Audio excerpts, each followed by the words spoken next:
Bem, sean todos muito bem-vindos a esta aula que vamos a tener en esta noite.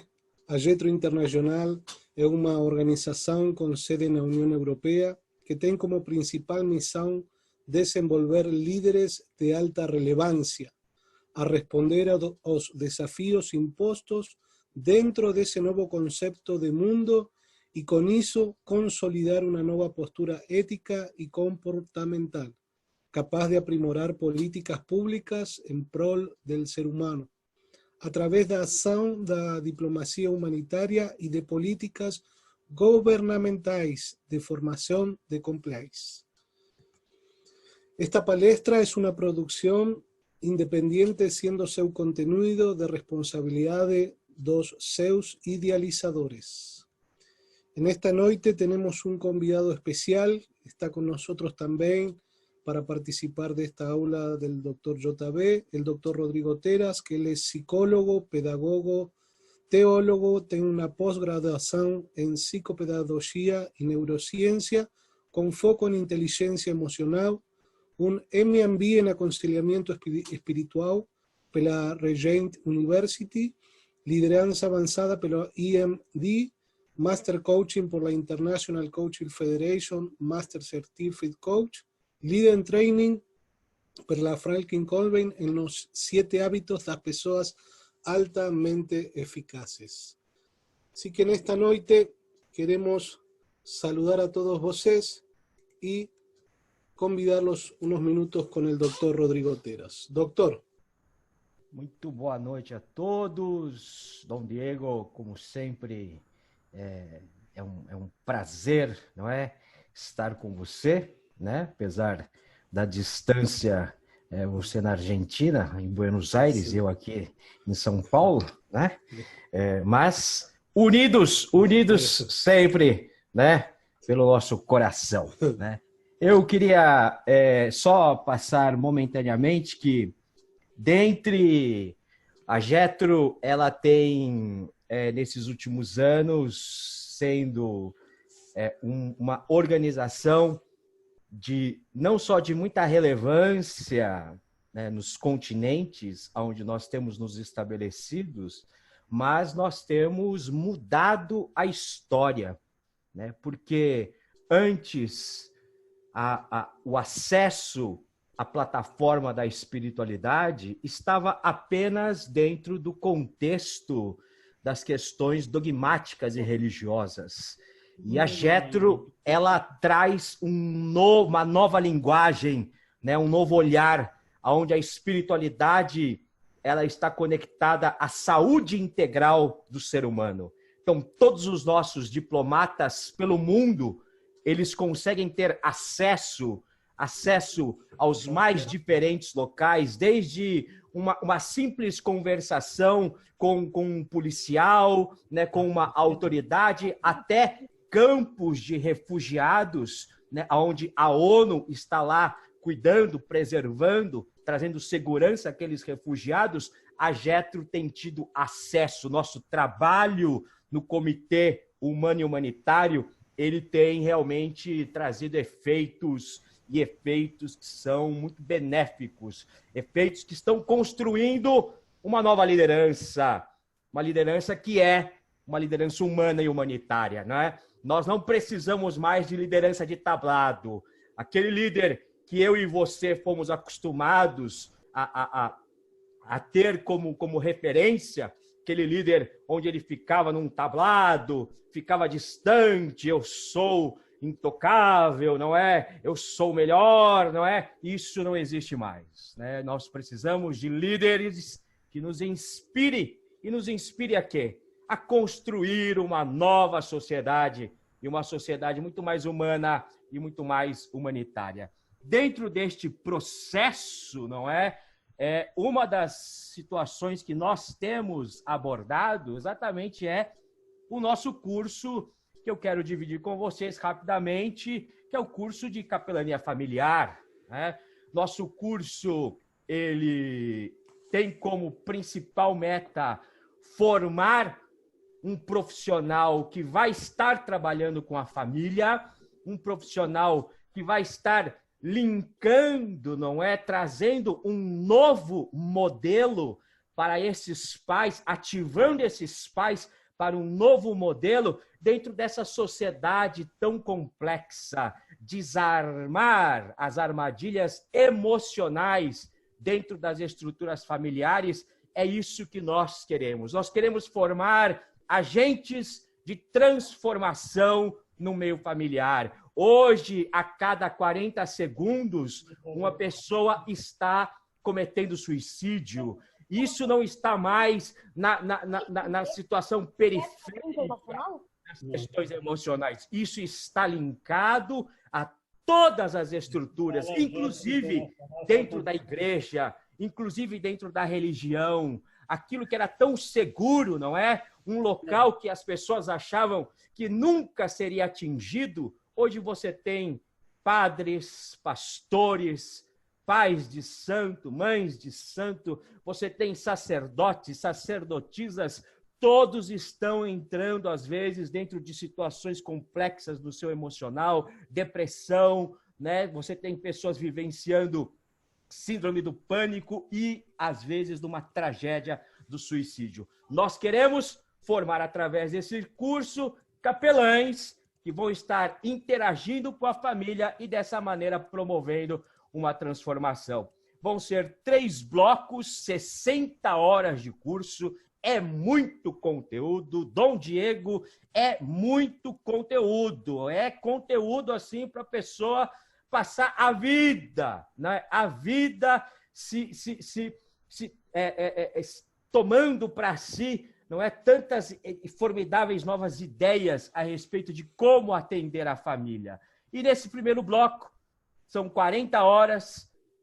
Dentro dessas 40 horas, nós vamos ter vários temas para que o capelão ele possa interagir nesse primeiro movimento de uma maneira macro, né? Ele possa interagir na sociedade, nos vários ambientes, na escola, em autarquias públicas, né? Em estruturas aonde existe uma coletividade, nas igrejas, nos clubes, nas agremiações, ele possa estar interagindo e, dessa maneira, ele possa começar a promover mudanças. Aí estão os temas que nós vamos ter nesse primeiro movimento,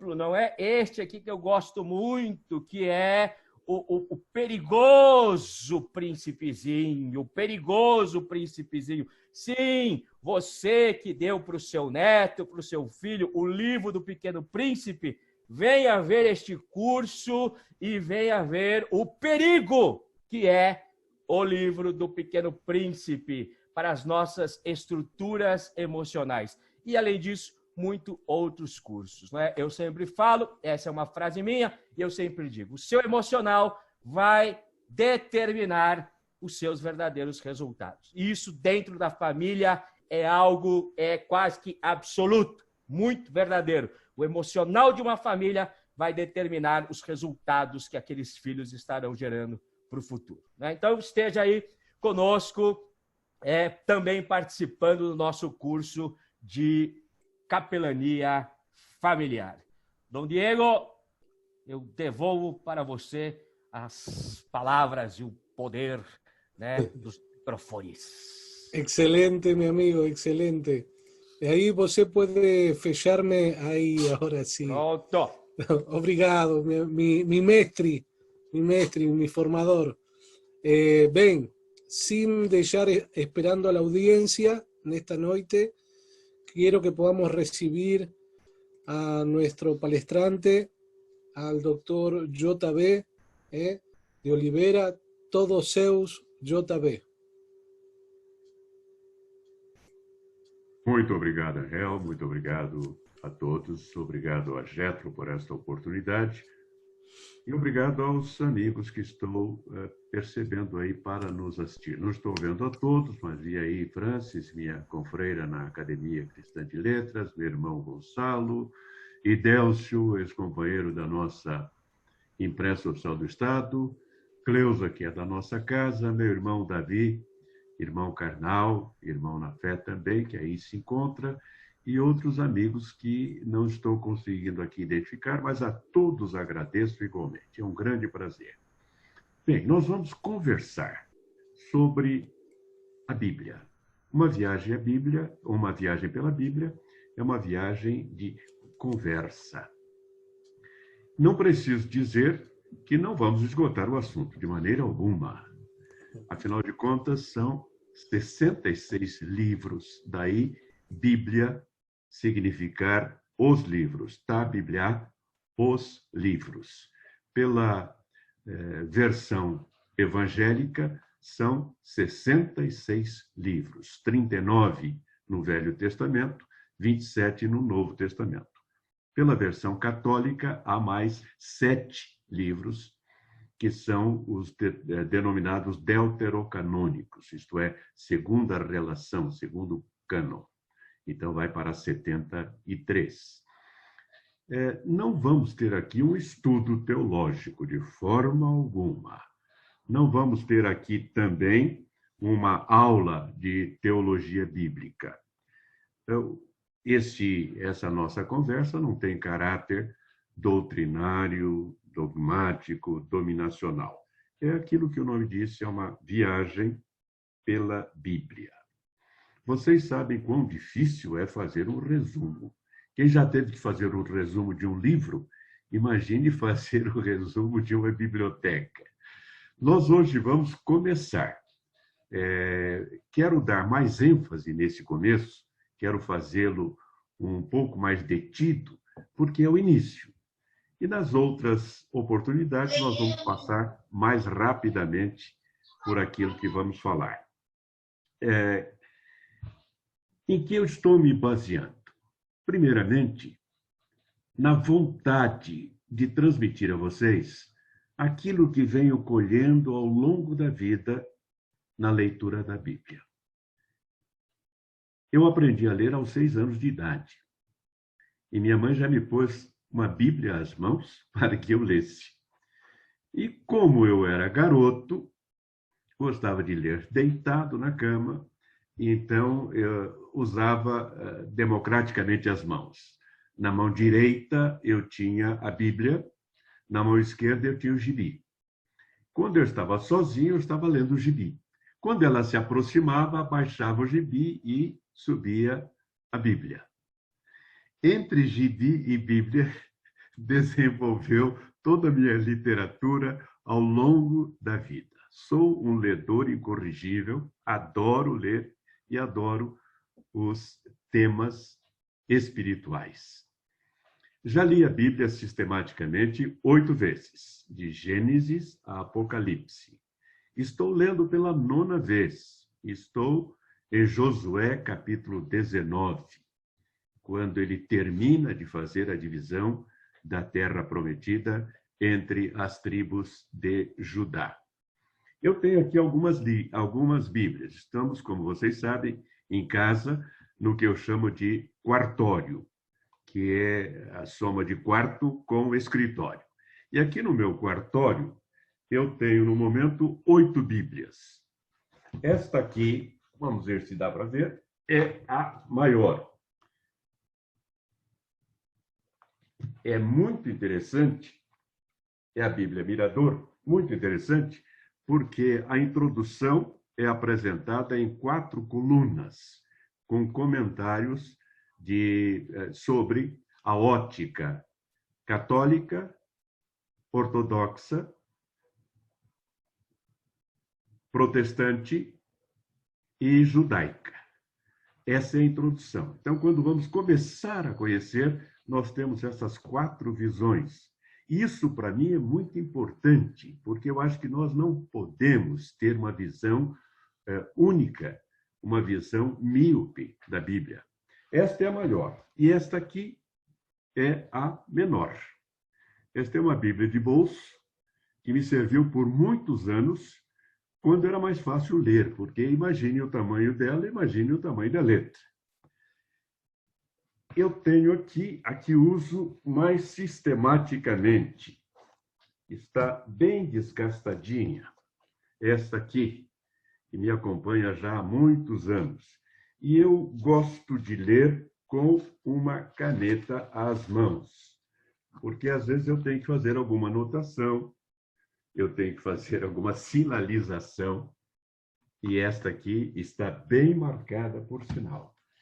Tenho para conferir esta extraordinária, excelente Bíblia de Jerusalém, que é uma edição ecumênica e com informações muito interessantes no rodapé.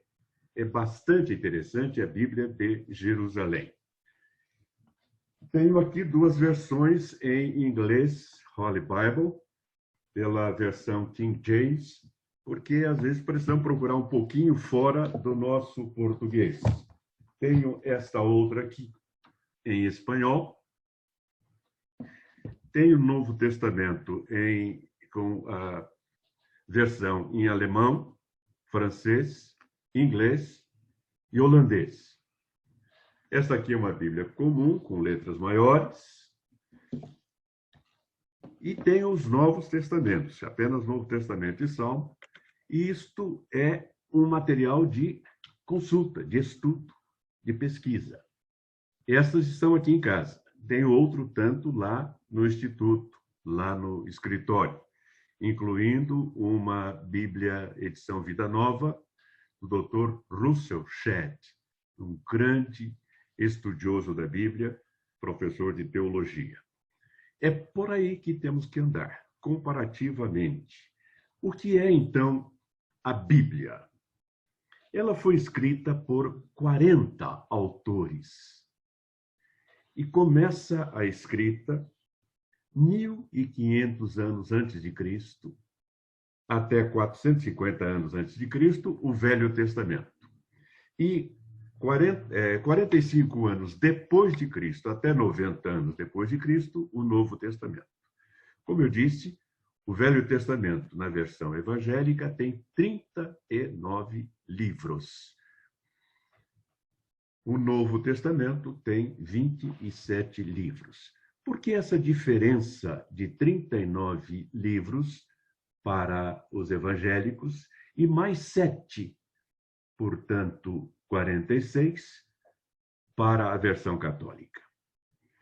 É que duas são as origens mais remotas. A chamada Bíblia de Alexandria e a chamada Bíblia da Palestina. A Bíblia da Alexandria é essa que contém mais livros. A Bíblia da Palestina foi calcada na Bíblia, podemos assim dizer, na Bíblia judaica. E na Bíblia judaica são 39 livros, embora a distribuição seja outra, mas são 39 livros. Esses 39 livros constituem o que se chama cânon bíblico.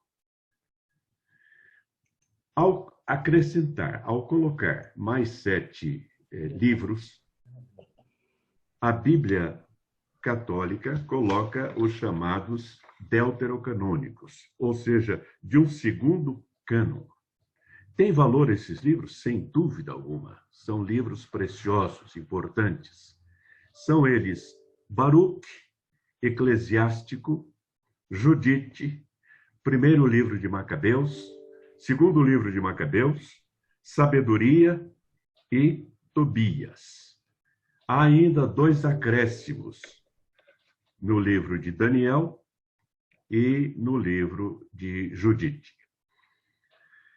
Há alguns livros ainda que são considerados apócrifos. Estes não entram nem no cânon protestante, nem no cânon católico. A Bíblia é um best-seller. Maior vendagem do mundo, com 6 bilhões de exemplares distribuídos mundo afora. O segundo best-seller é o Livro Vermelho de Mao Tse-tung, mas está muito longe, 7 vezes menos em vendagem do que a Bíblia. Vamos falar, então, resumidamente, do que é este livro extraordinário, ou esta biblioteca extraordinária. Começa no livro de Gênesis, e vai até o Apocalipse. O livro de Gênesis é o primeiro da Bíblia e o primeiro daquele conjunto chamado Pentateuco. Penta, 5, teucos, rolos, livros. Os 5 livros. Pentateuco. Depois, nós entramos no livro de Josué, que sucedeu a Moisés e que vai fazer a tarefa de colocar o povo na terra prometida. Depois de Josué, nós vamos ter a sequência dos juízes, aqueles que julgavam o povo, as questões do povo. O último desses juízes foi Samuel. E Samuel vai se irritar muito já no fim do seu trabalho, do seu ministério, porque o povo pede um rei. Ora, até ali, o regime era teocrático, era Deus, Theos, quem conduzia os destinos do povo. E eles querem um rei para serem iguais às outras nações, é isso que eles dizem. Samuel se irrita muito, mas Deus lhe diz, não se aborreça, vamos lhes dar um rei, só que você vai dizer a eles quais são as responsabilidades que eles terão diante de um rei. E aí Samuel diz tudo aquilo que vai acontecer quando tiverem um monarca, que as suas melhores colheitas serão para o monarca, que seus filhos serão seus servos e soldados, que tudo isto vai acontecer, mas eles insistem. E é então que Samuel unge o primeiro rei, que foi Saul. Saul desagrada a Deus pela desobediência.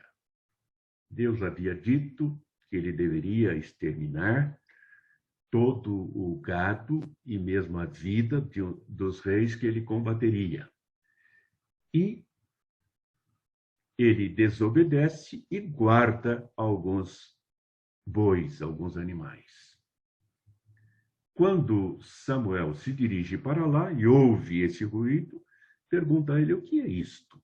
Ele disse, é que eu separei aqui algum gado para sacrificar em louvor a Deus.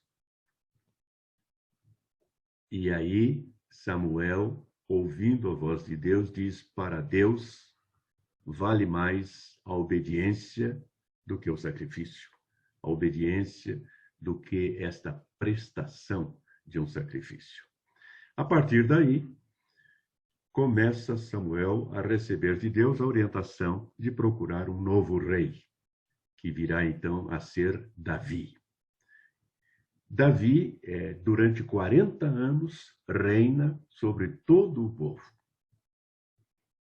Ao se aproximar o final do seu reinado e de sua vida, ele prepara seu filho Salomão para sucedê-lo.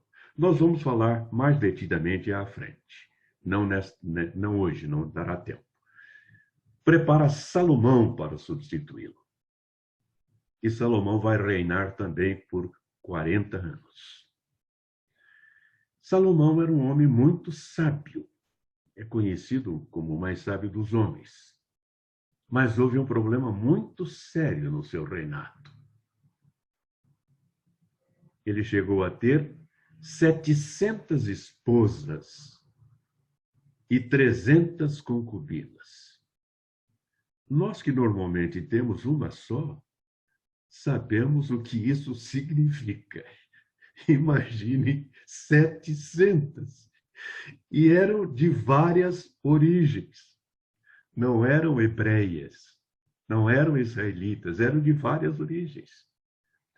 E Deus havia condenado lá atrás a miscigenação, porque ele não queria que o culto estabelecido por ele, cuidadosamente traçado e transmitido através de Moisés, fosse conspurcado, fosse prejudicado por influências de outros povos. E o que aconteceu foi exatamente isto. 700 esposas, 300 concubinas, 1000 mulheres. No final do seu reinado, quem vai sucedê-lo é seu filho Reoboão. Mas Reoboão não tem a prudência necessária. O povo veio procurar e pedir a ele que diminuísse a carga de impostos. Já havia isso lá atrás, hein? Diminuísse a carga de tributos que tinham que recolher ao rei. E ele disse que voltassem em 3 dias. E aí foi consultar aqueles que haviam servido com seu pai, seus conselheiros idosos. E eles disseram: se você atender agora esse povo, você vai conquistar o seu coração, a sua lealdade. Ele aí quis ouvir os jovens que tinham crescido com ele, o que eles achavam. Eles disseram: não, você não pode inclinar-se à vontade do povo, você tem que impor a sua vontade. E aí, 3 dias depois, quando voltam, ele diz exatamente isso que haviam aconselhado os jovens que haviam crescido com ele. Ele disse: o meu dedo mínimo é mais grosso do que o lombo do meu pai. Eu serei muito mais severo com vocês. Como sempre ocorre, havia um líder da oposição, Jeroboão. E Jeroboão, então, disse: é assim, reuniu os insatisfeitos e desligaram-se do reino. Foram 10 tribos, eram 12, 10 tribos seguiram com Jeroboão para o norte e constituíram o reino de Israel. 2 tribos ficaram e constituíram o reino de Judá. No livro de Reis, que vem na sequência, há um entrechoque entre os 2 reinos, que vão sempre digladiar, vão sempre combater entre si, porque são inimigos. E o que vai acontecer é que Israel, o reino do norte, vai ser dominado pelos babilônios pelos assírios em 722 a.C. Eles perdem a sua independência. 136 anos depois, em 586, são os judeus, isto é, o reino de Judá, que vai ser dominado aí pelos babilônios e vão ser levados como escravos para a Babilônia. O Salmo 139 fala da tristeza daqueles escravos sendo levados para a Babilônia. Eles falam: os nossos inimigos pedem que cantemos um dos cânticos de Sião. Mas como iremos cantar o cântico do Senhor em terra estranha? E essa tristeza demonstrada por eles vai tocar o coração de Verdi, que vai escrever na ópera Nabucco aquela peça extraordinária, O Coro dos Escravos Hebreus, que tem, ao mesmo tempo em que é uma música, portanto, alegria, mostra um pesar, uma dor muito grande. Por aí nós prosseguimos até chegar ao fim do Velho Testamento, porque depois teremos os profetas, entre esses fortemente influenciados por Isaías, Jeremias, e vamos até Malaquias, que foi o último dos profetas. Com Malaquias termina o Velho Testamento. Começa, então, o Novo Testamento a partir do surgimento, do nascimento de Jesus. Eu fiz aqui um relato rápido, uma sinopse, e sei que muitas pessoas perguntam sempre: como é que eu devo ler a Bíblia? Porque eu não consigo. Eu começo a ler a Bíblia, mas eu não vou à frente, não dá, não consigo entender. É porque a Bíblia é um livro diferente. Na maioria dos livros, você começa do começo, claro, e vai na sequência. Na Bíblia, você tem que fazer diferente. O começo é o Velho Testamento. O Velho Testamento fala de coisas muito distantes da nossa realidade, do nosso hábito, do nosso conhecimento. Então, fica difícil que isso nos atraia. O Novo Testamento, não. Fala a partir de Jesus. Então, é alguma coisa mais próxima de nós, de nosso conhecimento, de nossa experiência. O Novo Testamento começa com os 4 evangelhos: Mateus, Marcos, Lucas e João. São chamados sinóticos, simopticon, uma visão em conjunto, porque eles narram praticamente os mesmos episódios da vida de Jesus. Particularmente Mateus, Marcos e Lucas. João tem uma visão um pouco diferente, porque a sua missão, a sua incumbência, aquilo que ele tem por importante, é mostrar que Jesus é um ser espiritual. Esses 4 evangelhos, então, já nos dão condição de caminharmos para a Bíblia com mais tranquilidade, com mais experiência, com mais aceitação. Depois desses 4 evangelhos, nós temos o livro de Atos dos Apóstolos. O nome já está dizendo.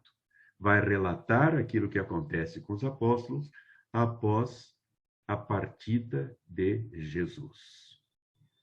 Os Atos dos Apóstolos são importantíssimos, porque nos dão uma visão dos primeiros cristãos, da primeira igreja.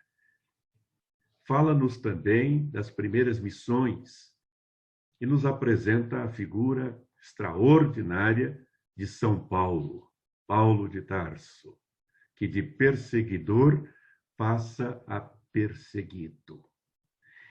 E Paulo é quem prossegue na sequência dos livros com as suas cartas, as 13 cartas. Alguém já disse que se perdesse toda a Bíblia e se ficasse com as cartas de São Paulo, nós teríamos uma excelente visão da Bíblia, uma excelente essência da Bíblia. Por outro lado, nós estamos vivendo hoje nessa fase especial da nossa vida, de quarentena, de isolamento, nós estamos vendo fortalecer-se o ensino à distância. Cursos e mais cursos estão sendo feitos à distância. Minha netinha Maria Helena, que está com apenas 5 anos, está estudando à distância. Então, vai lá para o computador e faz suas lições, recebe as lições. Imaginem os demais. Pois bem, São Paulo pode ser considerado o pioneiro nesse campo, porque as suas cartas são uma verdadeira faculdade de teologia à distância. Começa com a carta aos Romanos.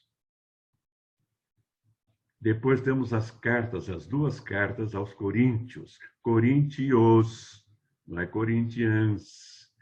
Aos Coríntios, primeira carta, é aquela que traz, no capítulo 13, aquele cântico maravilhoso ao amor. Ainda que eu falasse as línguas dos homens e dos anjos e não tivesse amor, seria como o metal que soa ou como o sino que tine, ou seja, vazio. Ele prossegue falando do amor. Isso, primeira carta aos Coríntios. Depois vem a segunda carta aos Coríntios, em que há várias orientações, ensinamentos, normas que ele transmite aos cristãos de então e que valem para os cristãos de hoje. Gálatas, Efésios, e prossegue com as suas cartas, até chegar às cartas pessoais. A Timóteo, seu filho na fé, Primeira carta a Timóteo, segunda carta a Timóteo. Na primeira carta, ele diz algo muito interessante a respeito da família. Ele diz: aquele que não tem cuidado dos seus, principalmente dos de sua casa, tem negado a fé e é pior do que o infiel. Observe a profundidade disso e a oportunidade para os nossos dias, em que a família tem sido colocada em último lugar. Ele escreve 2 cartas a Timóteo, escreve também a Tito, escreve a Filemon. São cartas, todas elas com recomendações e orientações. Depois nós temos a carta de Tiago, excelente carta, com recomendações muito oportunas, muito boas. Eu gosto de uma que diz assim: todo homem, nós diríamos hoje, todo ser humano, seja pronto para ouvir, tardio para falar, tardio para se irar. Se nós seguíssemos essa recomendação, quantas confusões evitaríamos? Observe, seja pronto para ouvir, disposto a ouvir, tardio para falar e tardio para se irar, porque a ira de Deus não agrada, a ira do homem não cumpre a vontade de Deus.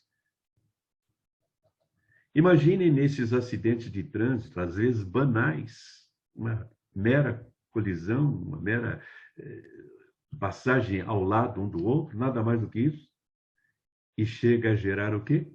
Homicídio. Imaginem no lar estes estúpidos que deveriam ser seres humanos, que agridem a companheira, a mãe de seus filhos, a sua companheira, agridem-na verbalmente e fisicamente e chegam a tirar-lhe a vida. Eu dizia aqui num comentário recentemente que eles confundem matrimônio com patrimônio. Pensam que a mulher é um patrimônio seu. Muitos chegam a dizer: se você não for minha, não vai ser de mais ninguém, e tira-lhe a vida. E depois diz que fez isso por amor. Dá para entender? O que é isto? Falta de uma observação daquilo que diz a Bíblia. São Paulo falando do amor, São Tiago falando da tolerância. E é até fácil concordar com São Tiago, porque se temos 2 ouvidos e uma boca, não há de ser de graça. Tudo que Deus fez tem um propósito. E se Ele nos deu 2 ouvidos e uma boca, o que significa isto? Muitas pessoas parecem não ter ouvido nenhum e várias bocas. Parece que é só boca. E não percebem como aborrecem os outros desta maneira. Temos as cartas. Tiago também nos dá uma outra lição. Quando ele fala da caridade, do amor, das obras, ele diz assim: tu tens a fé, eu tenho as obras. Mostra-me tua fé, e eu, pelas minhas obras, mostrarei a minha fé. Mostra-me a tua fé sem obras, e eu, pelas minhas obras, mostrarei a minha fé. Ele também diz que não adianta darmos apenas palavras de consolo àqueles que necessitam e deixá-los vazios. Nós temos que ajudá-los, temos que estender-lhes a mão da ajuda, da colaboração. Ele também traz uma definição muito oportuna sobre religião. A religião pura e imaculada para com Deus é atender os órfãos e viúvas nas suas necessidades e manter-se puro em relação ao mundo. Precisa outra definição de religião? Temos as cartas de São João, as cartas de São Pedro. Na carta de São João, há um versículo que também sempre vem à minha lembrança. Principalmente nas relações de negócios, nas transações, nas associações. Ele diz assim: se nós andarmos na luz, como ele na luz está, teremos paz uns com os outros. E o sangue de Jesus Cristo, seu Filho, nos purifica de todo pecado. Não é maravilhoso? Tudo isso está na Bíblia. Agora eu quero fazer uma resenhazinha mais detalhada, mais detida, dos livros da Bíblia. Nós falamos, então, que íamos fazer uma viagem cronológica, e uma viagem você faz parando em alguns lugares ou procurando os pontos turísticos. Nós começamos, então, com Gênesis. E Gênesis começa com aquela frase que todos conhecemos. Se no hebraico seria Breshit bara Elohim. No princípio criou Deus. E fala então de maneira bonita, poética, que Deus criou o céu e a terra, que a terra era sem forma e vazia. Havia sombra sobre a face do abismo e o Espírito de Deus pairava, librava sobre as águas. E disse Deus: haja luz. E houve luz. E disse Deus: haja luz. Fiat lux. Et facta est lux. Faça-se a luz. E a luz foi feita. E a partir dali, passo a passo, ele vai criando dia a dia todo esse mundo que nos legou.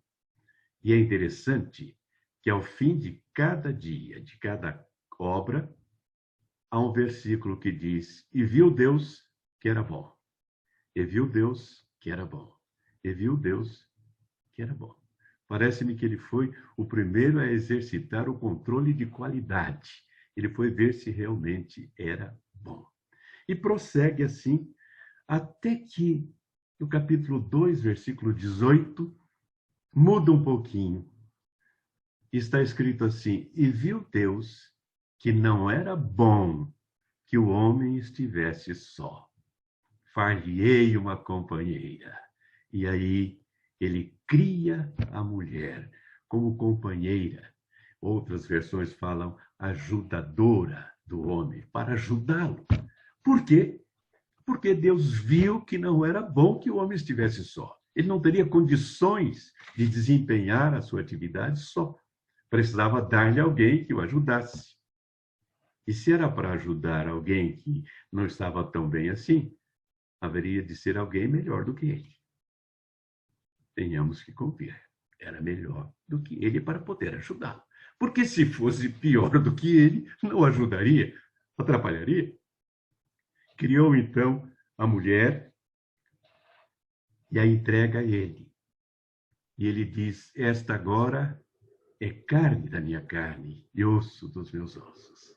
Ela será chamada varoa, porque do varão foi tomada. Em hebraico, varão, homem, é ish, e mulher é ishá.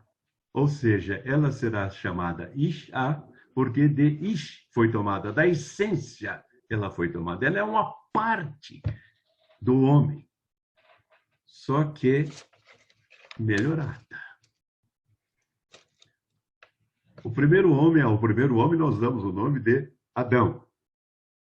Na realidade, não é o nome de Adão, mas da espécie. E vem da raiz hebraica Adamá, que significa pó, terra. Porque diz Gênesis 1, 26, que Deus tomou o pó da terra e formou o homem e soprou, inoculou o sopro da vida. Então ele foi tomado da terra, do pó. Quando ele vai formar a mulher, Eva, que vem da raiz hebraica Aiva, que significa vida, ele não precisou ir ao pó.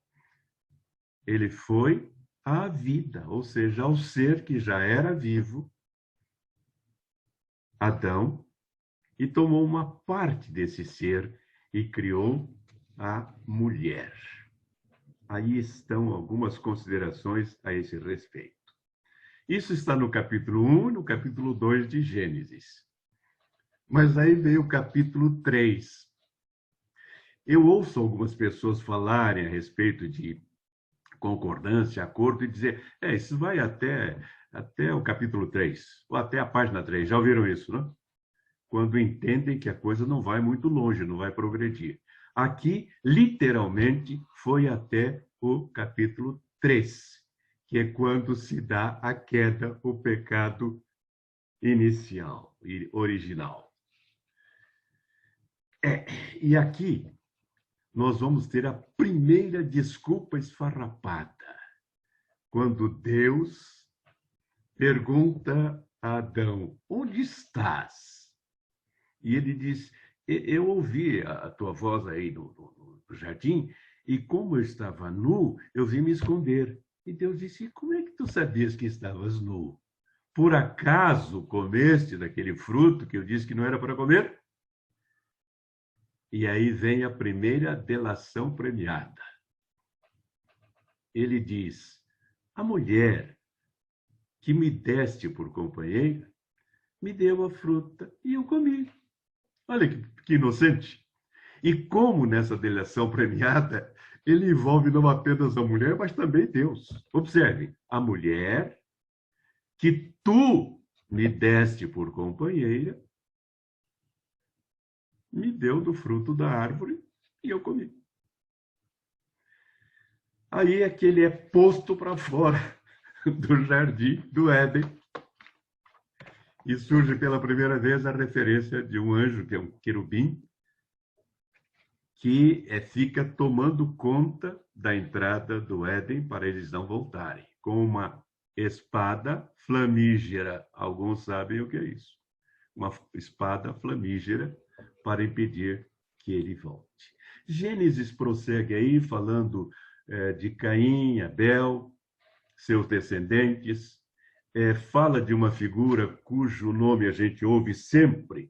Quando queremos falar de alguém bem idoso, nós dizemos que ele é um Matusalém. Matusalém foi o homem de maior longevidade. Ele viveu 969 anos. Ou seja, ele viveu mais do que Adão. Adão viveu 930 anos, ele viveu 969 anos. E por falar em vida, vocês devem ter visto, ouvido, lido por aí, que a ciência atual, a ciência moderna, chegou à conclusão de que a idade a que o ser humano pode chegar é 120 anos. Estabeleceram esta idade como a idade limite. E isto está no livro de Gênesis, capítulo 6, versículo 3. Não contenderá mais o meu espírito com o homem, porque ele é carne, e a duração da sua vida será 120 anos. Cumprindo-se, então, a profecia, hoje a medicina chega a esta conclusão. Aliás, a medicina, a ciência, tem brigado muito com as Sagradas Escrituras. Reinaldo La Roça foi meu professor de psicologia e de teologia. Um homem admirável. Ele era teólogo, psicólogo e médico. Muito respeitado. Ele era paraguaio, muito respeitado. E quando lhe perguntavam, doutor, professor La Roça, como é que o senhor concilia a sua fé com a Bíblia? Ele disse, é muito simples. Se há um conflito entre a Bíblia e a fé, eu fico com a Bíblia. E diante do espanto, ele dizia, a ciência que eu estudei nos bancos escolares não foi a mesma que eu ensinei mais tarde. E nem é a mesma hoje, ela mudou. A Bíblia que eu estudei, que eu aprendi lá na escola bíblica dominical, é a mesma hoje, não mudou nada. E sempre que houve um conflito entre a ciência e a Bíblia, quem teve que voltar atrás foi a ciência. É interessante, mas discutiu-se muito no passado qual seria a essência da vida. E alguns diziam que era o cérebro, outros achavam que era o movimento, a movimentação, porque uma pessoa que não tem vida, não tem movimento, e por aí discutiam. Até que, no século XVII, em 1628, um fisiologista inglês chamado William Harvey, em um trabalho denominado Fisiologia do Sangue, ele demonstrou que a essência da vida é o sangue. Até então não tinham chegado a isso. Seria fácil de pensar, porque se uma pessoa sofre um ferimento, ainda que leve, mas perde muito sangue, morre. Só que não tinham chegado a isso. Em 1628, esta é a conclusão a que ele chegou. Se você procurar Gênesis, esse mesmo primeiro livro, capítulo 9, começo, portanto, versículo 4, Deus está dizendo: a carne, porém, com o sangue, que é a sua vida, não comerás. Lá atrás está escrito isso. Figuras de destaque no livro de Gênesis. De maior destaque, sem dúvida, que dá origem a toda essa jornada é Abraão. Está a partir do capítulo 12. Quando Deus diz a ele: saia da tua terra, Ur da Caldeia, e da tua parentela, que eu te levarei a um lugar que mana leite e mel. Eu levarei a uma terra. E no versículo 3, já há a universalidade da fé em Deus. Não se esqueçam de que naquela época todos os demais povos eram politeístas, tinham vários deuses. E ele diz: em ti e em tua semente serão benditas todas as famílias da terra. Nós estamos alcançados hoje por essa graça, que começou lá com Abraão. Então, ele, com a sua mulher, Sara, nessa época ainda o seu nome era Sarai, que quer dizer princesa, e seu sobrinho Ló, partem para essa terra. Ele vai ter uma dificuldade, porque Deus lhe prometeu uma grande nação e a sua mulher, Sara, é estéril. E aí ela própria sugere a ele que, para ter uma descendência, habite com sua escrava, com sua serva Agar, a egípcia. E ela vai conceber e ter um filho que lhe dá o nome de Ismael. Está aí a origem dos ismaelitas. Deus se compadece mais tarde e resolve premiar Abrão e Sara com um filho. Quando saiu de Ur da Caldeia, Abraão estava com 75 anos.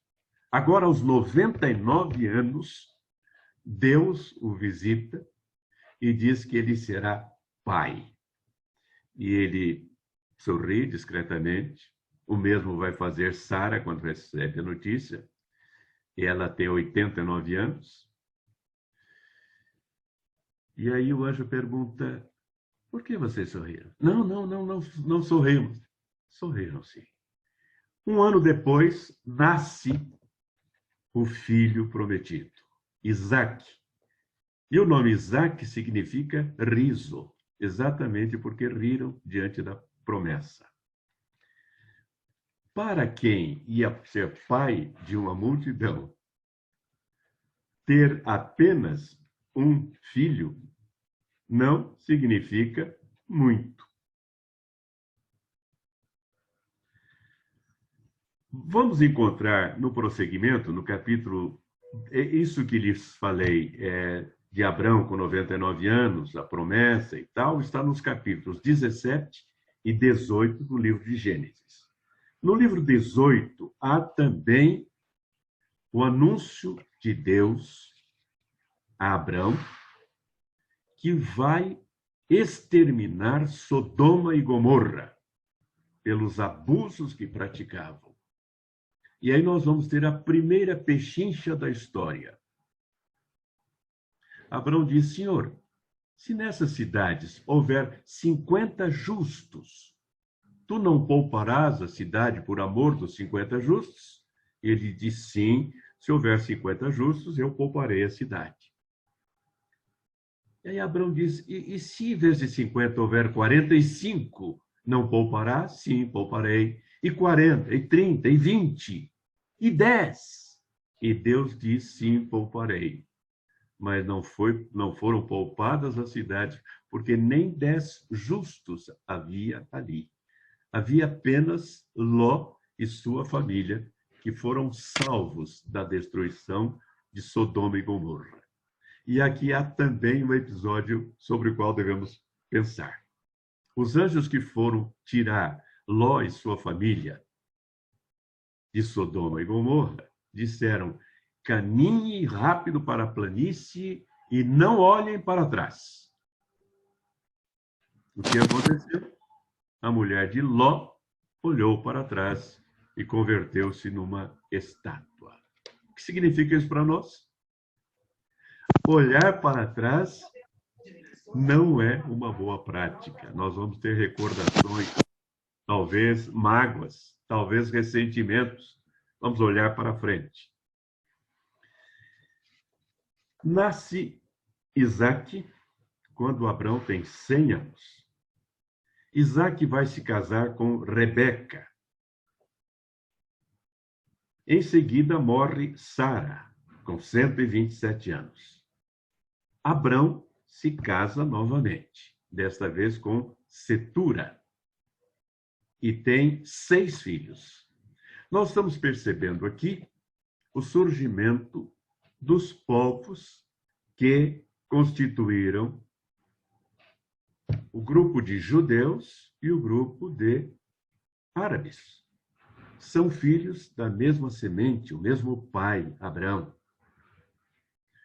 Com Setura, ele vai ter 6 filhos, que são 6 príncipes. Abrão morre com 175 anos. Rebeca engravida, e é uma gravidez diferente, porque são gêmeos.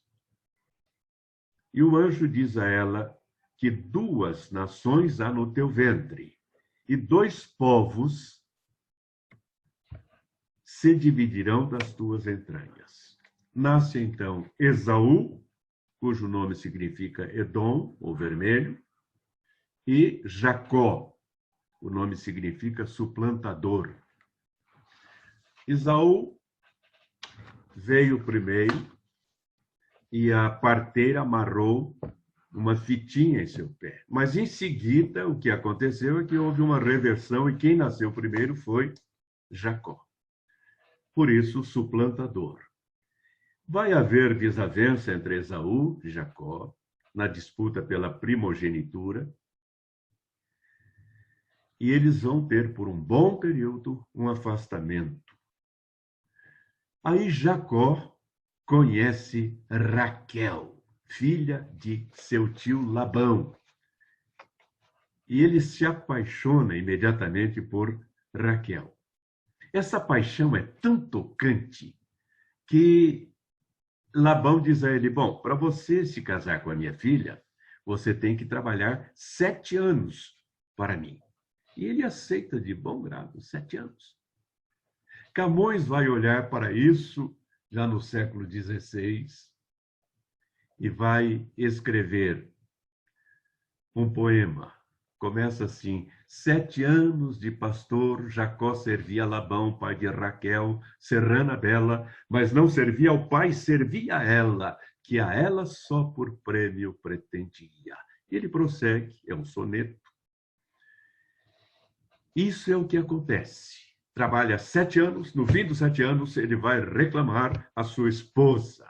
Labão entrega então a esposa, ele vai para sua tenda, feliz da vida, e no dia seguinte ele percebe que não era Raquel, era Lia, a outra filha de Labão. Ele fica irritado, claro, e vai falar com o seu sogro e reclamar. Trabalhei 7 anos para ter Raquel. E aí o seu sogro, Labão, que aí se mostra um tanto quanto lambão, diz, aqui na nossa terra, nós não podemos dar em casamento a filha mais nova antes da mais velha. E agora? Não havia PROCON nessa época para ele reclamar. E agora? Agora, trabalhe mais 7 anos e eu lhe entregarei Raquel. E ele o faz. Mais 7 anos, e aí ele recebe a mão de Raquel, a mulher amada. E aí temos a primeira promoção, 2 por 1, 2 por 1. De Raquel e Lia vão lhe nascer 12 filhos. Na realidade, foi assim. Lia, que era a mulher a quem ele não amava propriamente, lhe deu filhos, 6 filhos. Raquel era estéril. Isso a fazia muito infeliz e diminuída por sua irmã. E aí, o que fez Raquel? Disse, faça assim, eu lhe entrego minha serva Bila e você terá filhos com ela que serão como meus filhos. Ele aceita, é um sacrifício sem dúvida, ele aceita e tem de Bila 2 filhos. Aí Lia pensa, é assim a regra do jogo? Pega a serva dela, Zilpa, e leva para Abrão para que também tenha filhos com Zilpa. Mais uma vez, como sempre resignado, o homem aceita o sacrifício. E vai ter 2 filhos. Ao todo, então, até aqui, são 10 filhos. Aí Deus se compadece de Raquel e, na expressão bíblica, abre-lhe a madre, isto é, permite que ela conceba. E ela vai ter um filho que vai se chamar José. É o famoso José. O que acontece é que esse José polariza o livro de Gênesis a partir daí, do capítulo 37 até o final do livro 50, tudo fala sobre José, menos 2 capítulos apenas. Ele, sendo filho da mulher amada e sendo caçula, tem privilégios. E mais, ele é sonhador. E ele gosta de contar os seus sonhos, porque esses sonhos o colocam em destaque. Ele conta para os seus irmãos, que estão trabalhando no campo, que ele sonhou e via molhos de trigo, e os molhos de trigo, os outros molhos, se inclinavam diante do molho que seria ele. Os irmãos ficam irritados, é claro. Numa outra vez, ele diz que teve um sonho em que o sol e a lua e 11 estrelas inclinavam-se diante dele.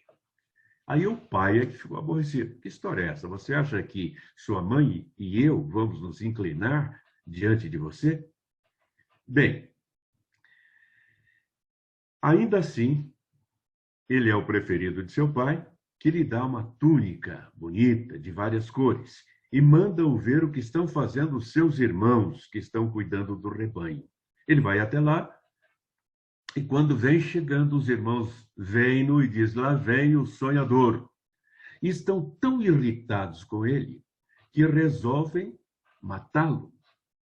Eles vêm chegando, pegam-no, colocam-no numa cisterna.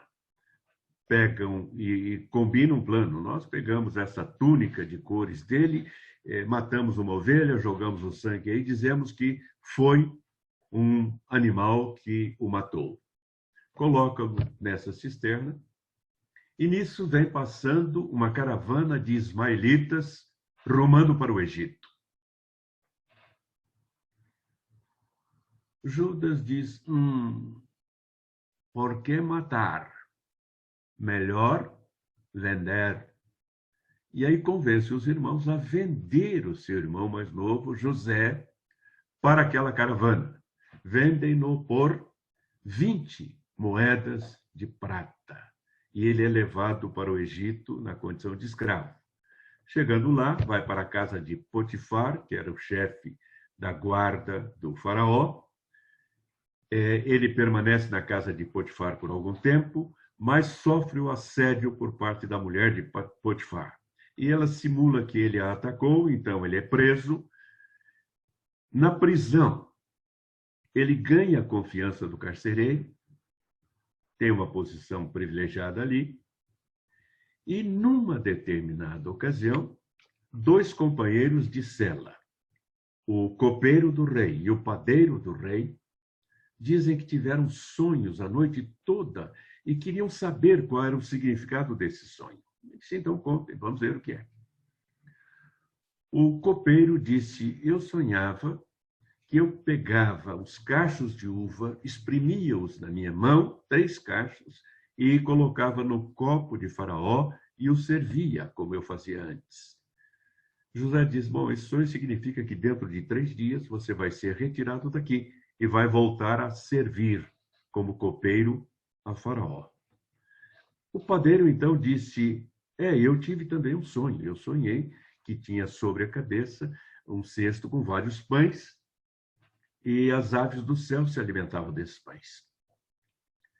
Ele disse, significa que em 3 dias você será tirado daqui, mas será morto, será enforcado. Para o copeiro, ele disse, quando você estiver lá com o faraó, não se esqueça de mim. Acontece exatamente o que ele havia dito. O padeiro é sacrificado, morto. O copeiro volta a servir faraó, mas não se lembra de José. 2 anos se passam até que faraó tem um sonho e não consegue ninguém que decifre esse sonho.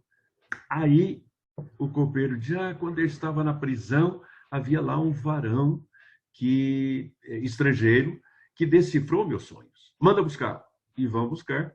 E ele conta que sonhou que estava junto ao rio e viu espigas de trigo, 7 espigas bonitas, viçosas, e 7 espigas magras, mirradas, e que essas espigas magras devoravam as espigas graúdas.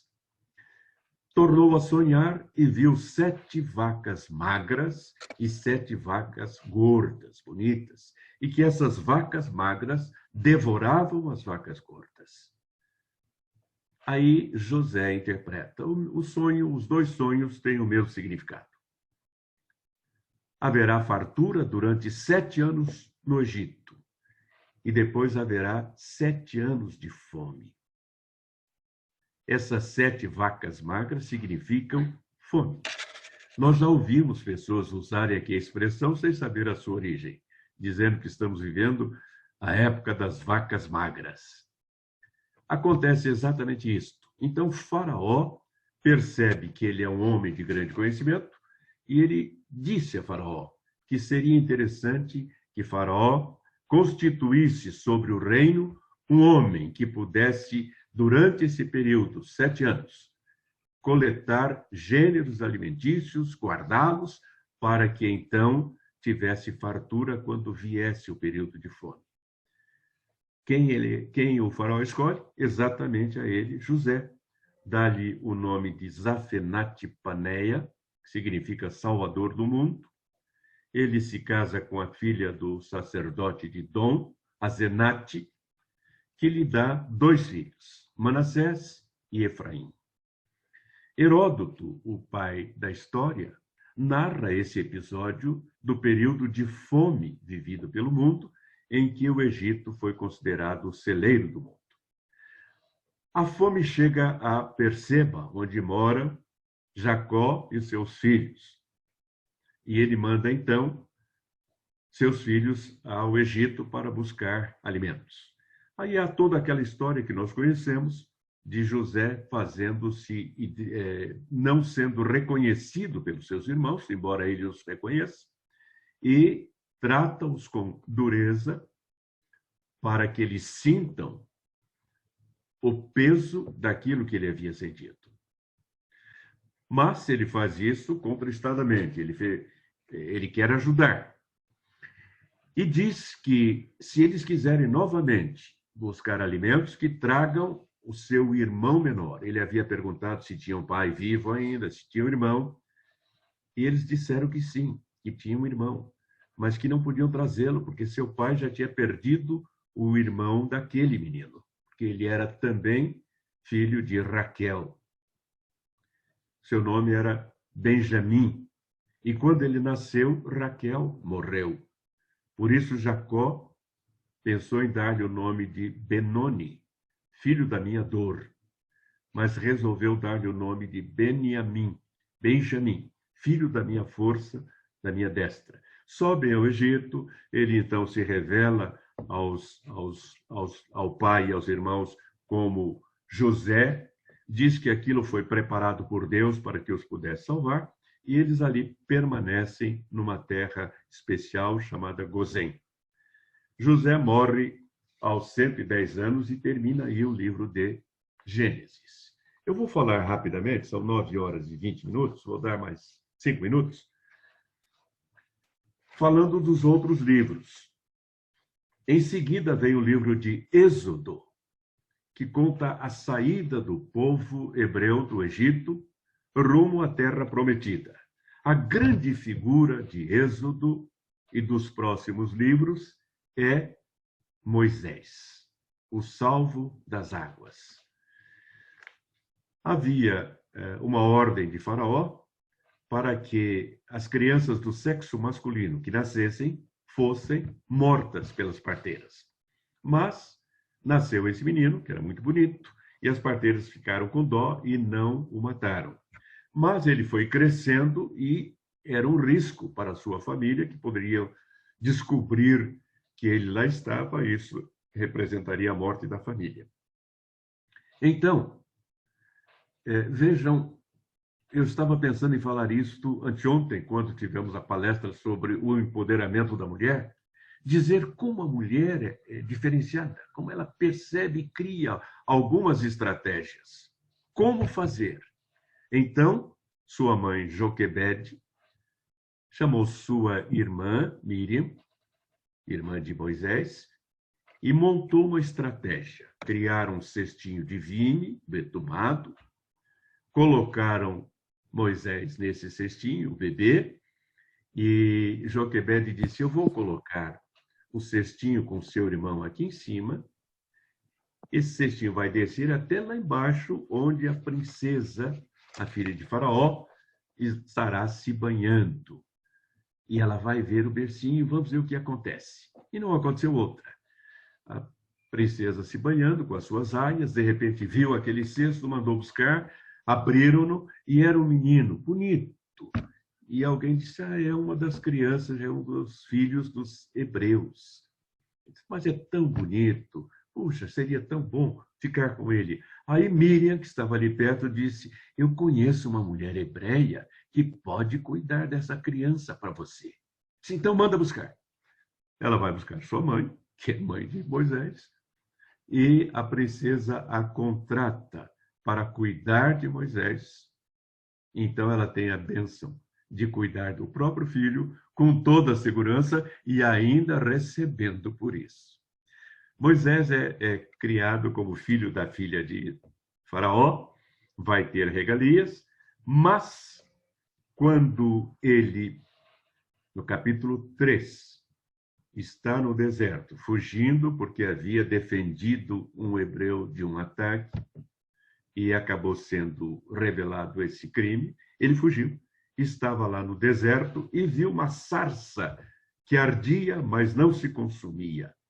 Ele teve a curiosidade voltada para ali e, quando se aproximava, ouviu uma voz que dizia: tira a sandália, não te aproximes, tira a sandália de teus pés, que o lugar em que pisas é santo. Ele o faz e é Deus quem está falando com ele, e dizendo que ouviu a voz dos hebreus que estavam sofrendo muito no Egito e queria livrá-los. E ele pergunta: mas quem é e quem és tu? E ele diz: eu sou o que sou.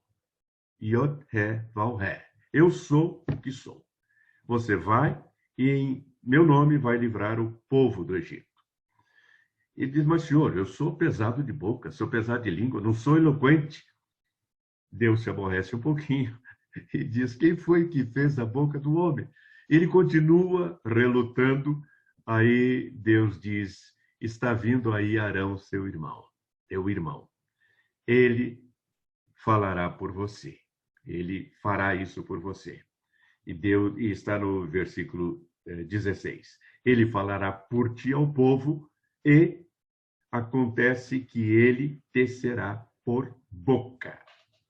Então temos aqui o primeiro porta-voz da história, Arão, que vai ser porta-voz de Moisés.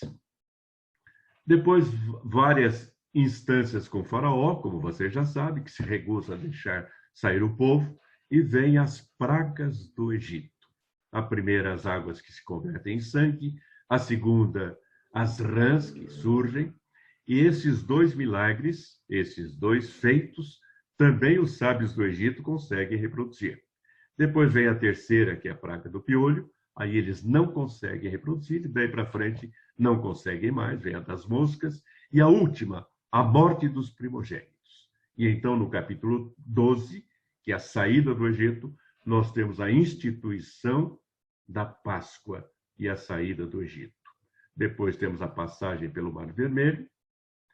No capítulo 16, Deus, atendendo à solicitação do povo, lhe dá o maná. No capítulo 18, Jetro, o sogro de Moisés, vai visitá-lo e lhe dá um conselho. Por isso, nós somos jetrianos. Por isso, Jetro é o nome da nossa instituição. Jetro dá um conselho para Moisés.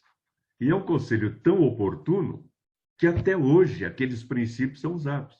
Ele fala de descentralização, delegação de competência, estabelece instâncias de poder e fala em meritocracia. Porque ele vê Moisés atendendo o povo, Moisés em pé, sentado, atendendo o povo todo em pé durante o dia todo. E ele fala: o que você está fazendo? Você vai se cansar, vai matar-se e matar esse povo? Mas eles têm muitos problemas, então eles vêm aqui submeter a mim os seus problemas. Jetro diz: não faças isso. Faça o seguinte: procure homens que tenham capacidade, que tenham mérito. Olha aí a meritocracia. E coloca-os como chefes de 50, de 100 e de 1000. Olha aí, a eles atribua competência para julgar os casos nas suas instâncias. Então, temos aí a delegação de competência, a descentralização e o estabelecimento de instâncias. Aquilo que eles não puderem resolver, trarão a você. E é isso que Moisés faz com bons resultados. O capítulo 20 traz os 10 mandamentos, que vocês já conhecem. 25 fala do tabernáculo, que é o templo provisório, uma tenda. O 32 fala do famoso bezerro de ouro, a idolatria do povo. De 36 a 40, nós temos peças e utensílios de trabalho. Chegamos ao fim deste segundo livro, capítulo 40, e entramos no livro de Levítico. Refere-se à tribo de Levi, a quem Deus vai conceder a condição de serem sacerdotes e aqueles que vão cuidar do templo. São 27 capítulos falando de todas as atribuições que são dadas a ele. Em seguida vem o livro de Números, em que a contagem do povo, quando desceram para o Egito, eram 70 almas. Agora, nessa contagem, são 625.550 pessoas. 22 mil levitas e das outras tribos, 63.350 pessoas. A separação dos levitas para que eles cuidem do templo, para que eles cuidem do sacerdócio. Depois, leis, normas e instruções são repetidas. E no capítulo 6, versículo 24 a 26, está aquela belíssima bênção de Araão. A bênção que Deus disse que Araão desse ao povo. O Senhor te abençoe e te guarde. O Senhor faça resplandecer o seu rosto sobre ti e tenha misericórdia de ti. O Senhor sobre ti levante o seu rosto e te dê a paz. No capítulo 13, os 12 que a mandado de Moisés foram espiar a terra que deveriam possuir. 10 deles voltam desanimados. Josué e Caleb não, acham que podem vencer. Vão ao vale de Escol, e é um vale com frutos extraordinários, de tal forma que, para transportar um cacho de uvas, foram necessários 2 homens. Os israelitas, no capítulo 14, querem voltar para o Egito, Deus se ira e, como castigo, diz que aquela geração não entrará na terra prometida. No capítulo 20, morre Miriam, versículo 1, e Araão, no versículos 22 a 29. Josué, então, é designado sucessor de Moisés. Vem várias orientações e instruções e vai até o fim do livro, capítulo 36. Entramos aí em Deuteronômio, que é o 5º dos livros do Pentateuco.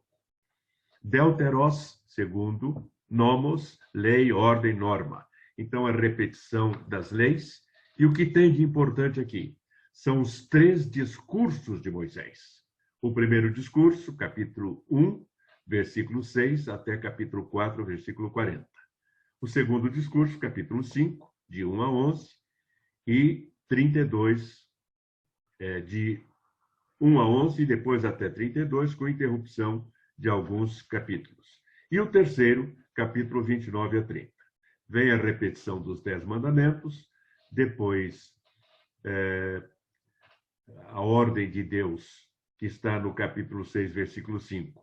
Amarás, pois, o Senhor teu Deus, de todo o teu coração, e de toda a tua alma, e de todo o teu poder.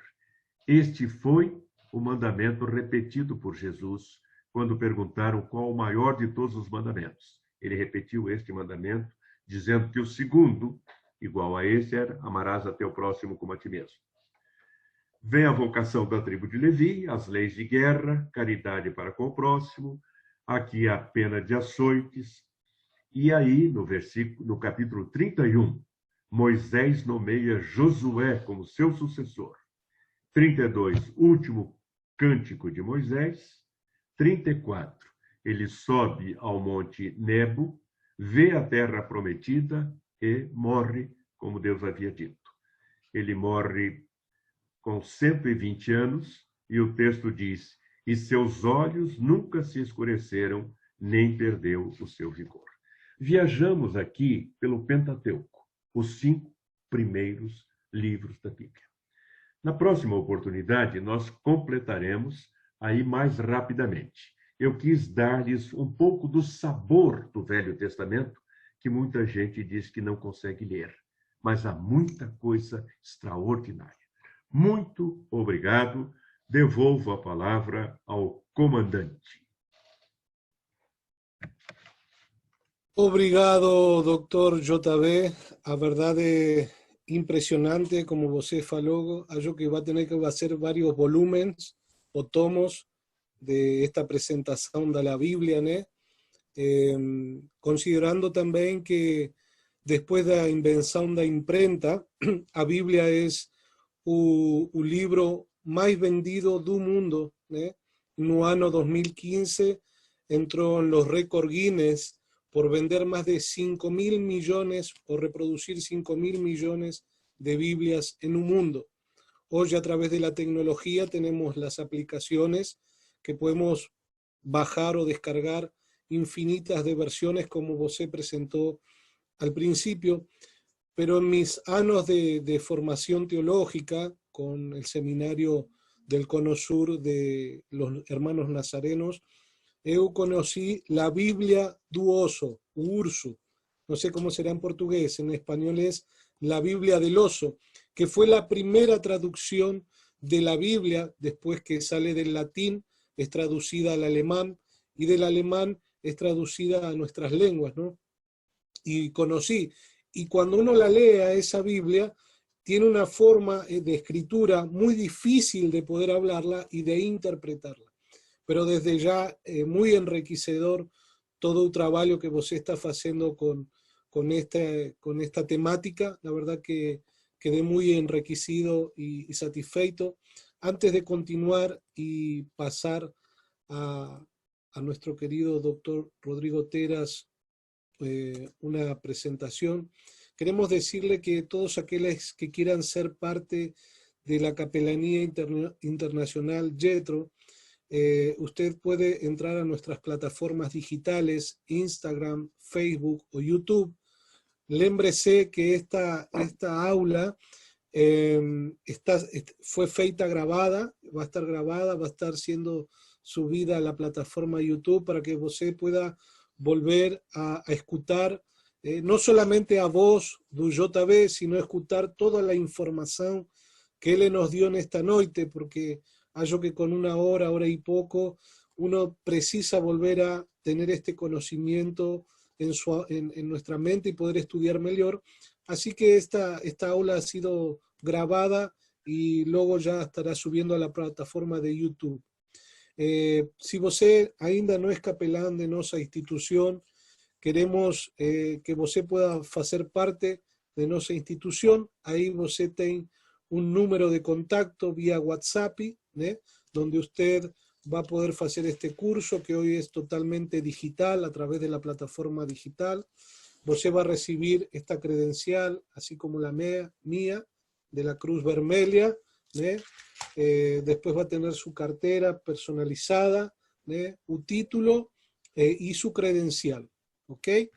Así que tenemos a mañana otra aula impresionante con Cleusa. Les animamos a que puedan convidar a otras personas para que puedan hacer parte de estas aulas que son enriquecedoras literalmente. Y un día sábado va a estar connosco el doctor Rodrigo Teras. Lémbrese siempre que él es el fornecedor del material de Jethro, y también él está publicando parte de su formación y conocimiento, un curso de capelanía que todos aquellos que quieren introducirse en el área familiar, les animo a que puedan investir en este material. Así que sin más que decir, saludo a todos vosotros. Si alguien tiene alguna pregunta, puede levantar la mano en su pantalla, siempre que sea una pregunta objetiva, solo unos minutos, objetiva, bien directa. Sem participar, porque eu não, o que está desligado a minha câmera, onde é que é? ¿Quer ligar? Quero. Solo un minutito, ahí está.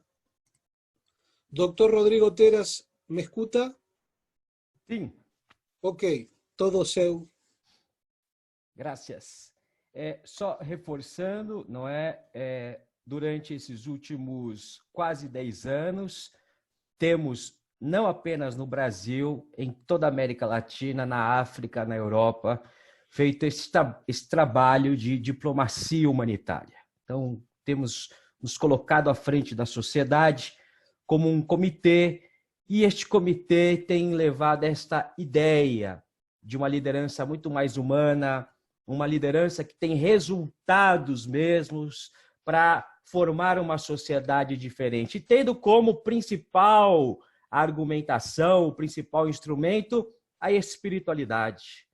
A espiritualidade, como o nosso querido professor JB aqui com maestria demonstrou, nós não precisamos da religião, não é, para estabelecer um vínculo de diálogo espiritual, né? Nós não precisamos dos dogmas, né, para expor, né, estarmos refletindo a respeito daquilo que é o significado da espiritualidade, né?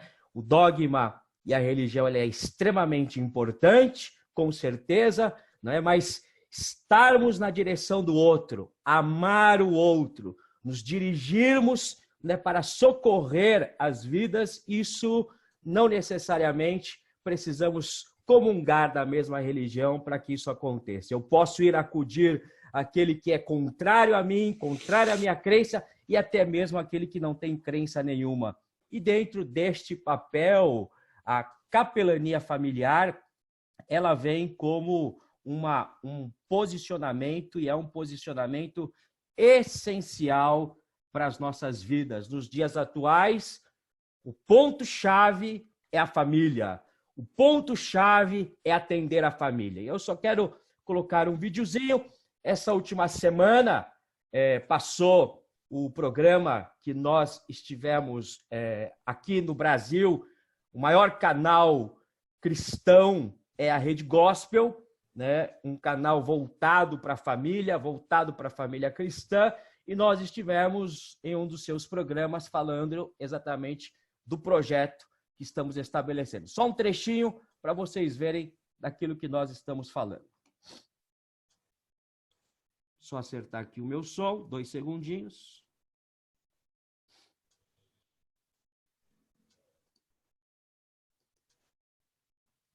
Você gostaria que o seu filho fosse... Opa! É quase que 90%, para não dizer 100%, gostaria que o seu filho fosse equilibrado. Se nós fizéssemos uma enquete aqui, claro, daria quase que 90%, para não dizer 100%, gostaria que o seu filho fosse equilibrado. E eu vou dizer para o seu público, vou dizer para você, eu desejo com todo o meu coração que o seu filho não seja equilibrado. Que os nossos filhos não sejam equilibrados. Por quê? Porque hoje a neurociência demonstra claramente que quando o cérebro ele está dentro de um comportamental no emocional, onde eu tenho um sentimento negativo e um sentimento positivo, ou então 2 sentimentos positivos e um negativo, você está em equilíbrio emocional, hoje a gente já sabe pela neurociência que este cérebro já está em processo de depressão. Hoje a neurociência ela demonstra para nós equilíbrio já é sinal de depressão.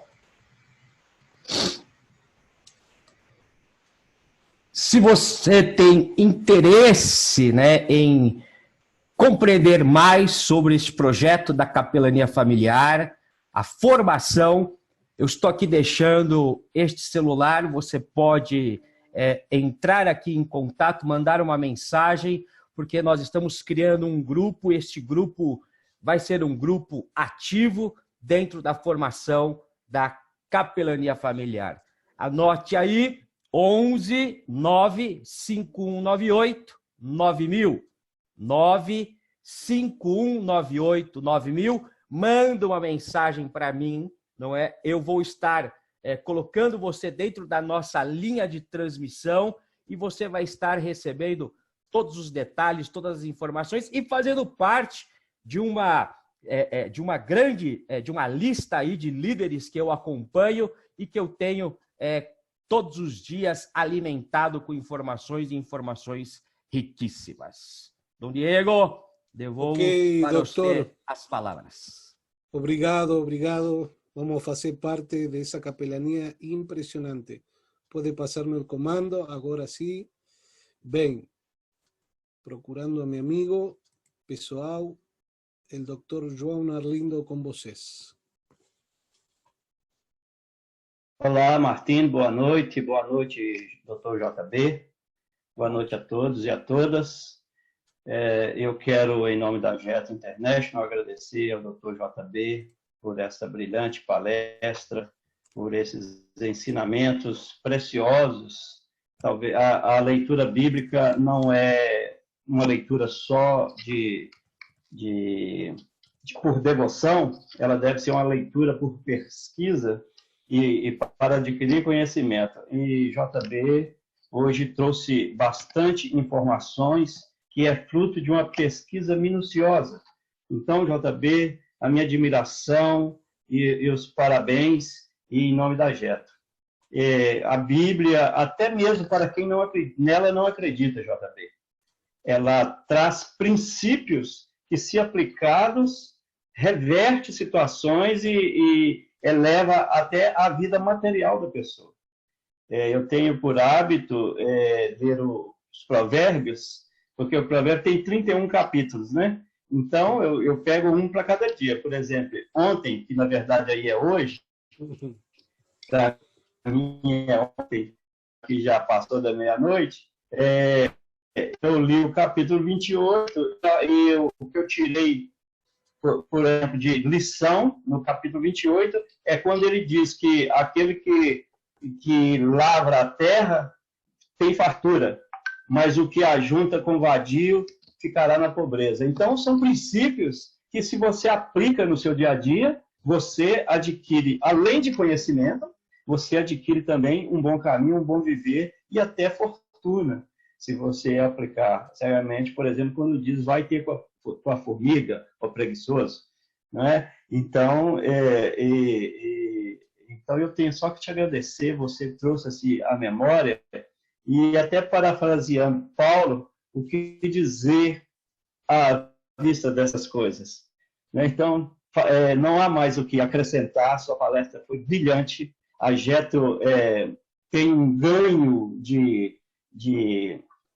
Está me faltando até o vocabulário, a Jetro tem um ganho com a sua presença e com as suas palestras, e o brilhantismo com que você consegue transmitir a sua didática, a facilidade de comunicação. Aliás, você é um comunicador de profissão, né? Então, eu creio que isso não é dificuldade para você, me permita chamá-lo de você. Então, eu agradeço muitíssimo, aprendi muito e aguardo aqui para ouvir mais. Muito obrigado. Obrigado, João Orlindo. Bem, a hora está avançando, mas hubo uma pessoa, o capelão Sebastián, que ele havia levantado sua mão. Não sei se quer fazer algumas palavras de dedicação. Me levanta sua mão assim e eu coloco a você. Quer fazer, Sebastián? Ok. Agora sim, capelão Sebastián, com vocês. Eu não me atrevo a dizer meu, mas eu direi nosso querido JB. Suas palavras traduzidas aí pela pesquisa são palavras vivas. A Bíblia é um livro que se mostrou as suas palavras como um livro muito vigoroso, necessário e adequado aos nossos momentos. Então eu lhe pergunto, dentro do universo das suas pesquisas, consegue extrair daí profecias que hoje se pode estabelecer como um norte, uma bússola para o que estamos vivendo hoje e para o que viveremos daqui a alguns instantes? Eu lhe respondo com as palavras do salmista Davi. Entrega teu caminho ao Senhor.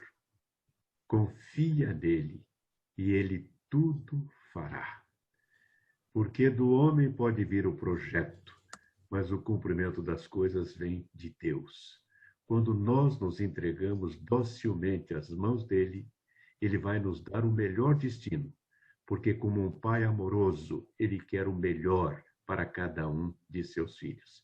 E Jesus disse que nós não devemos nos preocupar com o dia de amanhã. Ele conclui dizendo, o dia de amanhã cuidará de si mesmo. Basta cada dia o seu mal. Impressionante. Muito obrigado, é fortalecedor.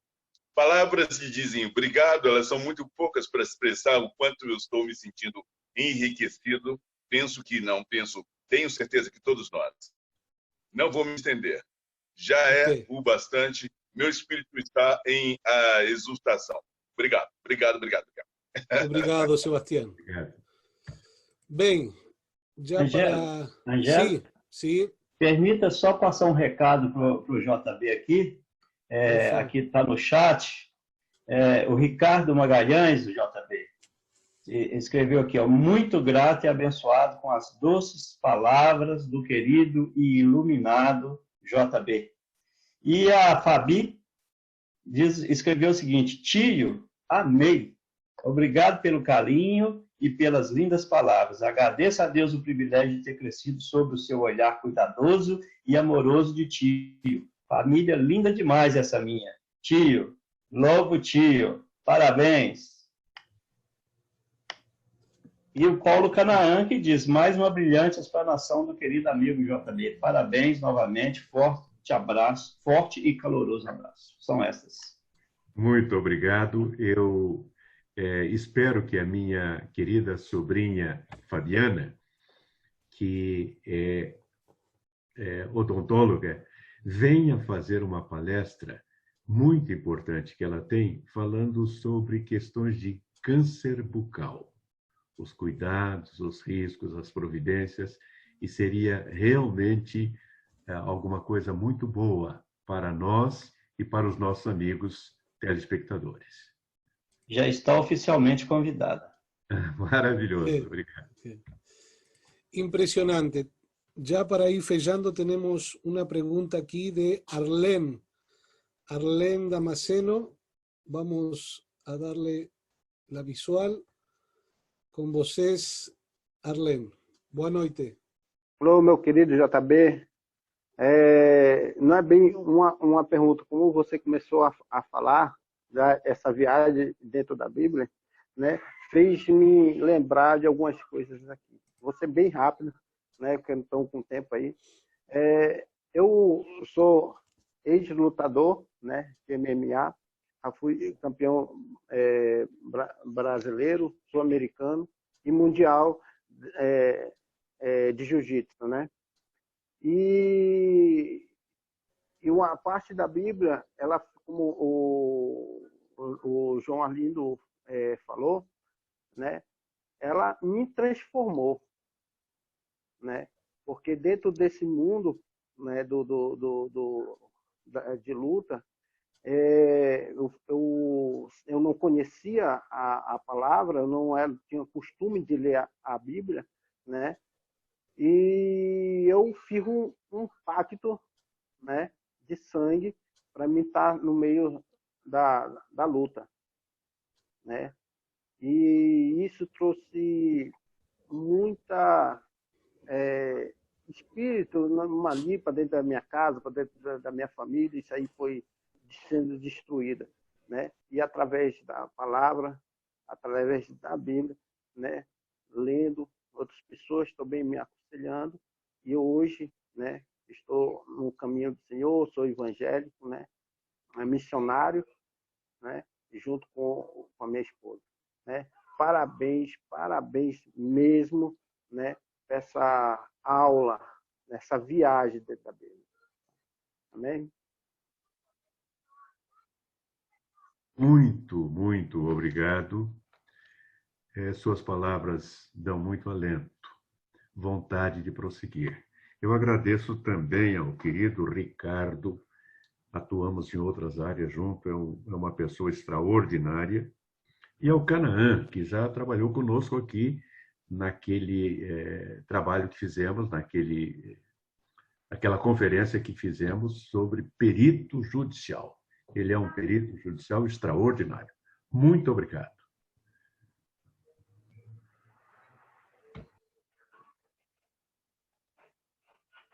Ótimo, ótimo, muito bom. Obrigado por esta noite muito especial. Temos aqui alguns recados no chat, né?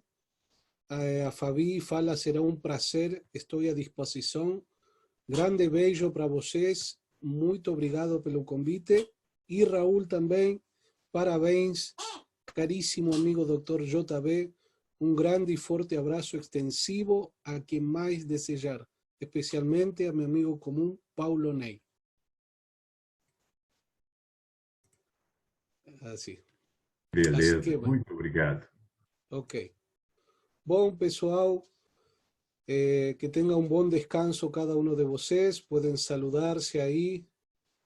Puede activar su som para saludar. Ok, pueden saludarse. Que tengan una muy boa noite cada uno de vocês. Y los esperamos a que sean parte de nuestra Capelanía Internacional. Fuerte abrazo a todos.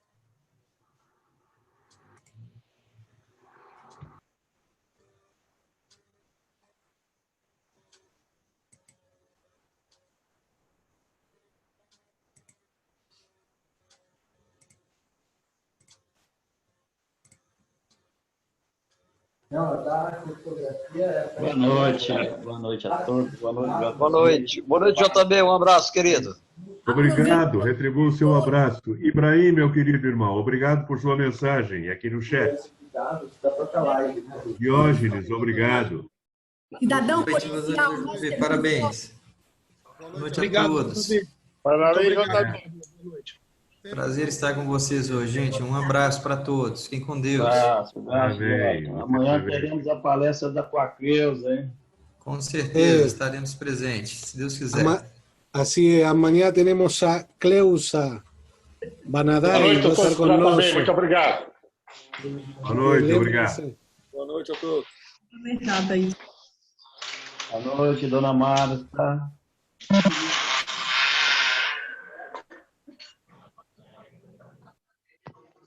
Forte abraço, doutor JB. A você também, muito obrigado. Valeu. Beijo, tio. Boa noite. Boa noite. Prepare-se, querida. Vamos ter você aqui falando para nós. Beijo, obrigada. Beijo, querida.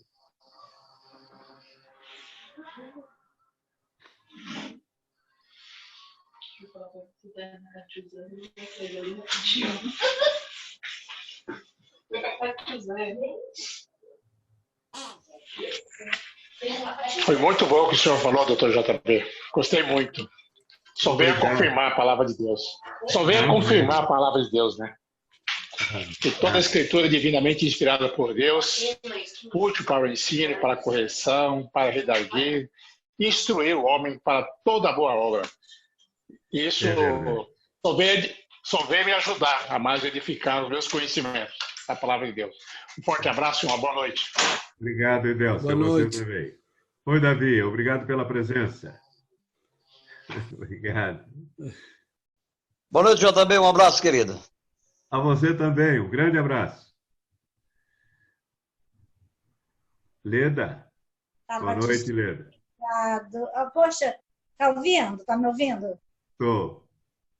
Olha, eu estou impactada. Se eu tivesse alguém... Nunca tive tanto interesse pela Bíblia ao ouvir a explanação que o senhor fez a respeito. Da agora em diante eu vou fazer... A Bíblia vai fazer parte do meu dia. Apaixonada pela palavra. Amém, amém. Muito lindo, muito lindo. Muito lindo. Amém. Deus abençoe o Senhor. Amém. Spurgeon disse sobre a Bíblia: este livro me ajudará a afastar o pecado, ou o pecado me afastará desse livro. Este livro me afastará do pecado, ou o pecado me afastará desse livro. Impressionante. É poderoso. A palavra de Deus é poderosa. Eu sou evangélica, mas nunca me senti tão envolvida numa palestra de um pastor quanto a do senhor. Foi incrível, maravilhosa. Quem dera que eu pudesse ouvir todos os dias. Quinta-feira estaremos juntos, se Deus quiser, vamos prosseguir. Estarei aqui. Obrigado. Obrigado a todos. Boa noite, obrigado. Buen descanso para todos. Chao, chao. Até amanhã. Tchau, tchau. Boa noite a todos.